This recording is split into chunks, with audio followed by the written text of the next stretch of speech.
All right, welcome back. We're diving straight into Chapter 5 of the Life in the UK test prep. This is a big one, folks. It's all about how the country is run, what the rules are, and most importantly, where you fit into the picture. Let's get you ready. So here's our game plan for today. We're going to tackle 4 key areas. First, we'll look at the big picture of government and democracy. Then, we'll get into the specifics of the law and your rights. After that, we'll talk about your role as a citizen. And finally, we'll zoom out to see the UK's place in the world. Okay, first up, UK government and democracy. Let's pull back the curtain and see exactly how this country is run. We hear the word democracy all the time, right? But what does it actually mean here in the UK? Well, at its very heart, it's the simple but powerful idea that the people have the power. Every adult gets a say, and usually that means choosing people to represent you and make decisions on your behalf. Now, the right to vote, it didn't just happen overnight. This timeline shows it was a real journey, a struggle that took, over a century. From the early campaigns by groups like the Chartists, all the way to 1969 when the voting age was finally lowered to 18. It was a long road to get where we are today. Okay, this is one of those things that might catch you out on the test, so listen up. Unlike a lot of other countries, the UK doesn't have one single official rulebook called the Constitution. Instead, its rules are a mix of laws, traditions, and court decisions that have built up over hundreds of years. It's more of a living, evolving thing. Right, so Parliament isn't just one big room. It's split into 2 houses, and you absolutely need to know the difference. The House of Commons is the powerful one because its members, MPs, are elected by the public. The House of Lords is different. Its members are mostly appointed experts, and their job is to act as a check, to review and suggest changes to the laws coming from the Commons. Think of this as the government's chain of command. At the top, you've got the Prime Minister, the leader. They pick a team of about 20 senior ministers called the Cabinet to make the big policy decisions. But ideas are just ideas until the civil service, who are politically neutral by the way, actually put them into action. Now, this is something you'll actually say when you become a citizen. It's the oath of allegiance, a formal promise of loyalty. And just a quick heads up, while older materials in this slide might mention Her Majesty, the oath you'll take will be to the current monarch, which is His Majesty King Charles III. It's an important detail to remember. Let's switch gears and talk about the law. This isn't just about passing the test.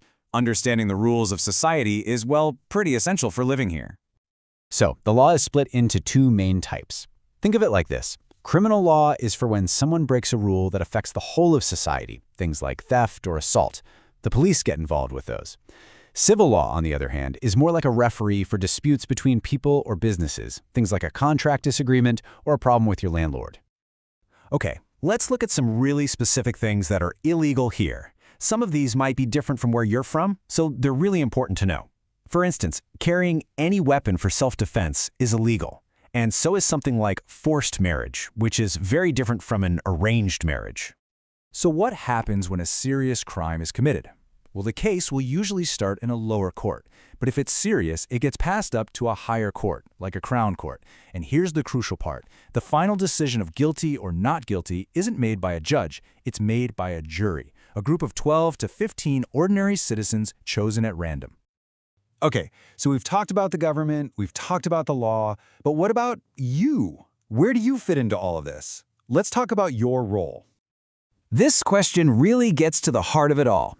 The UK is incredibly diverse, but there's an expectation that everyone who lives here shares some core values and responsibilities. And here they are. These are the fundamentals. Things like obeying the law and treating people fairly are non-negotiable. But it also includes things like looking after your family, providing for yourself, and of course, taking part in democracy by voting. And if there is one number you take away from this section, make it this one, 18. 18 is the magic number. It's the age you have to be to vote in all UK elections and have your full say in how the country is run. And this is so important because being a citizen is way more than just voting every few years. It's about getting involved. You might be called for jury service, you could volunteer for a local charity, or even help run a school. There are tons of ways to contribute to your community. All right, for our final section, let's zoom out. You can't really understand the UK without looking at how it connects with the rest of the world. This table is a fantastic summary for your revision, so let's quickly walk through it. First, you've got the Commonwealth. That's a family of nations with historical ties to Britain. Then the European Union. Now, the UK has left the EU, but you still need to know what it is for the test. And please, don't get that confused with the Council of Europe, which is a totally separate human rights organization. And finally, the big ones for global security, the United Nations, where the UK has a permanent seat on the Security Council, and NATO, the military alliance.